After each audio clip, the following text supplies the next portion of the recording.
Bonjour à tous. Les habitants de Boulevard de la Marne à Dijon sont sous le choc. Un jeune homme d'une trentaine d'années est mort dans l'incendie de son appartement. 3 autres personnes ont été intoxiquées par les fumées. On ne connaît pas encore l'origine du départ de feu, mais une enquête est en cours. La trentaine de résidents de l'immeuble a été relogée, certains à l'hôtel d'à côté, d'autres chez de la famille. Bientôt la fin du suspense. Les résultats du baccalauréat général, pro et technologique tomberont demain dans l'académie de Dijon. Ils seront accessibles à partir de 11h30 sur le site officiel.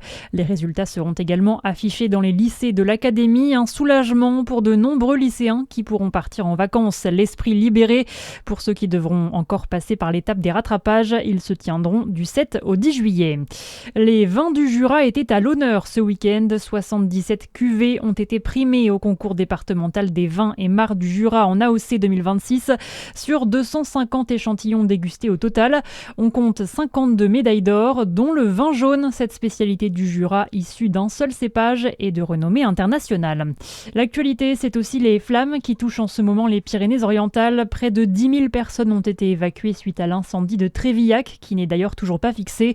Le feu a parcouru environ 4 600 hectares. Plusieurs communes ont été impactées ces dernières heures, comme Rodez, où le feu est désormais maîtrisé, mais tout le monde est encore sous le choc.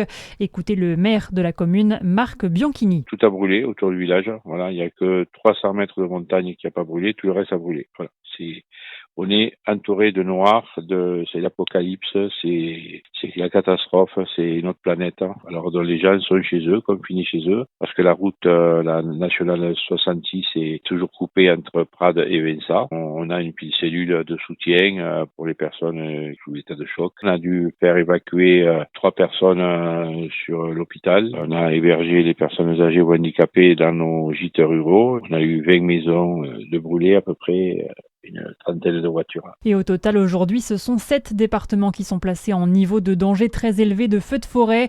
Le ministre de l'Intérieur évoque déjà une saison de feux compliquée qui a démarré avec près d'un mois d'avance. Laurent Nunez est attendu dans les Pyrénées-Orientales cet après-midi.